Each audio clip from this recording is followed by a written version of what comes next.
the shelf and they put her on credit. 30 days later, they return it and regret it. Used like a dish tray, dumped it in that, like I blame it on the pussy. That shit must be bad. Broken pussy. Broken pussy. Maybe it's dry as hell. Maybe it really smells broken pussy. No. Maybe it's really rough. Maybe it's had enough broken pussy. Nobody wants you because you got a broken pussy. Nobody wants you because you got a broken pussy. Broken pussy.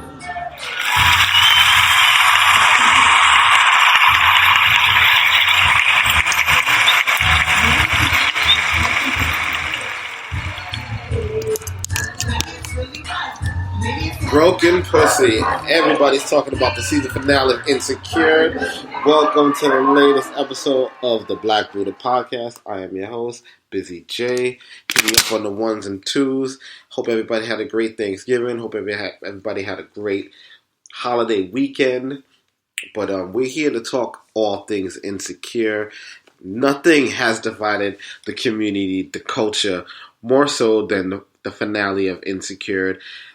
If you're living under a rock and you're not really aware of what the show is all about, it's created by Issa Rae. She used to do a web series called The Misadventures of the Awkward Black Girl. It was such a great hit. You know, HBO greenlit her show. That was about 3 years ago, and here we are now. And again, the culture is buzzing. So Issa's out there. You know, it's a great show. It's an amazing show. We're living in a black renaissance of television. I could not be more prouder for all the people. And the great line that was spitted out on the last finale that really struck a chord with me is when her friend said, "Hey, I got a podcast. Of course I like listening to myself." And that's pretty much where all of us podcasters are right now. Yeah, we like to talk. Yeah, we like to listen to ourselves. So we create a space where we're able to do that. So that's what we're doing here. You know, we're here talking up shop, expressing our views, because everybody got a POV. Not saying that everybody's POV is good, great, or excellent, but we all should find and express our POV. We should all express our point of view. We should all tap into our naturally given talents. People are great at talking. Some people are great at networking, communicating, do whatever they got to do. But you should not let yourself be dumbed down. Never dumb down your greatness. Always look to strive. And that's what Issa is, a testament to Issa. And shout out to Issa because she's really holding down the fellas. You know, unlike other people, Tyler Perry, she's really holding us down. She's doing good by us. So I want to salute Issa and her great contribution for the culture. Because, you know, if you're not contributing for the culture, you're really not doing much. And we ain't here for that. We're here to grow and progress. So, shout out to you, Issa. So, if you're listening and you've been a big fan of the show, you might have saw the last episode where, you know, Issa, well, you might have saw the few episodes with Issa, you know, she got caught cheating. She fessed up to her boyfriend, Lawrence. Lawrence was pissed as fuck because, you know, that's how most guys are, you know. Women, if a guy cheats, you know, traditionally it's been, you know, women either accept it or move on. But when a woman cheats on a guy, usually when a woman cheats on a guy, it's for lack of emotional support or things like that. They don't just go out there just to, you know, mess around with multiple people like the way some guys do. And I'm seeing online all the spew and the hate and there's a lot of emotions going on right now. You know, it's a lot of emotions going on in the last 4 days online. So that's pretty much why I want to address this real quick. I'm seeing folks cape for Issa. I'm seeing guys cape for Lawrence. Now, Lawrence was a good dude. He was a square dude. I understand, ladies. I understand he forgot Issa's birthday in the beginning. And he was all depressed, you know, looking for work and he couldn't find anything. But, you know, as a great man said, listen, when you're a black man in this country and all the doors are shut on you and you have your degrees and you still can't find work, that shit is depressing as fuck.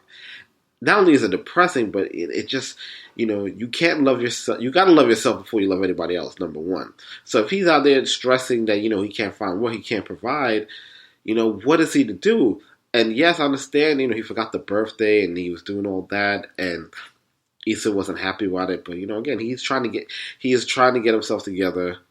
What Issa should have done is when she initially felt like she needed to end the relationship, she should have did that. She shouldn't have been creeping around with somebody she used to have a thing for, and then rekindle that. Because you know how it is. The devil works when you let him in. He does what he has to do once you let the devil in. Once you start getting a little bit of doubt in your mind, your judgment's clouded, then it's a wrap from there. So Issa goes out with her old fling. They end up smashing on the couch, and the rest was the rest. She lied to him even when she said it was just an itch she had to scratch. No, it wasn't. She wanted to bail, but if she saw Lawrence was making improvements, so she either could have waited or just cut off Lawrence from the jump, and everything else would have been fine. So Lawrence finds out. Lawrence does what a typical dude would do. I've done that. I've broken up with somebody. I've been dumped. And the first thing I've done was go to the strip club. So I salute Lawrence on that. That was a G thing to do. He said, go to the strip club. The stripper offers him $400 for sex, $200 for head. I'm not really sure if he did any other thing. I was watching the show with my fiance. She swears up and down that he paid for it. Fellas, if you're watching shows like Insecure or Love and Hip Hop, it's kind of hard to talk or really express what you're thinking when you're living with a significant other, because I didn't while I'm watching Insecure and in the strip club, I didn't want to be like, hey, I've never seen that before, because she's questioning me like, hey, have you done that in the strip club before? I was like, hey, I never even know there was a back room. So sometimes you gotta lie to protect the innocent. So I'm all for that. Anyhow, so it really wasn't. You really couldn't tell if Lawrence got head or not. But whenever he left that area, he called Issa and he was like, I don't know what made him say I miss you. Maybe it was paying for that head, thinking that, hey, I paid $200, I got this shit for free. Or whatever the case would be. He calls her, says he missed her, which was mistake number one. You don't do that. And Issa interpreted all that stuff like, oh, really? Or maybe we can work it out. And Lawrence is like, do what you gotta do this weekend. We'll talk when you get back. Somehow it got misconstrued, and Issa was on some okay, we leaving Malibu right now. We driving down to LA because she wants to make amends with what happened with her and her husband and her boyfriend. And in the sub stories in between, Issa has a fallout with her best friend Molly, who Molly is a real G.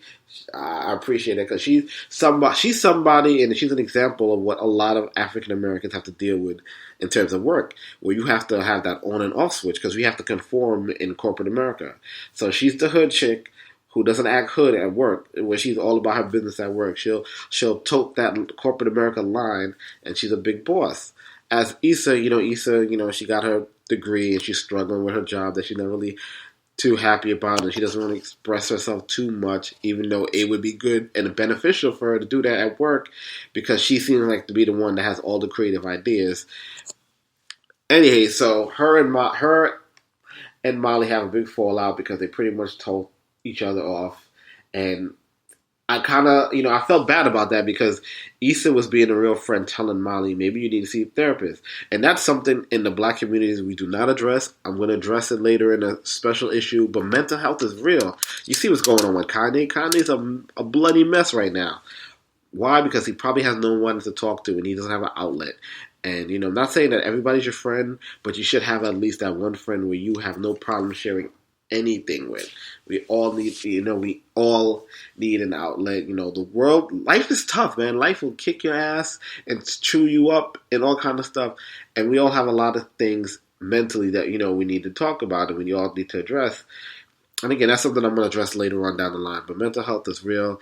And Molly's response to when Issa told her that, you may want to get checked out, she took it as a typical African American.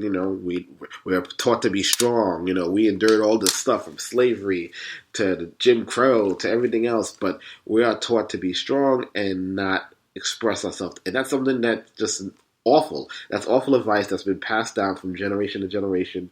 We need to communicate. We need to not bottle everything up. We need to have an outlet. This is kind of why I love podcasting. This is why I like talking, because I don't want to hold nothing in.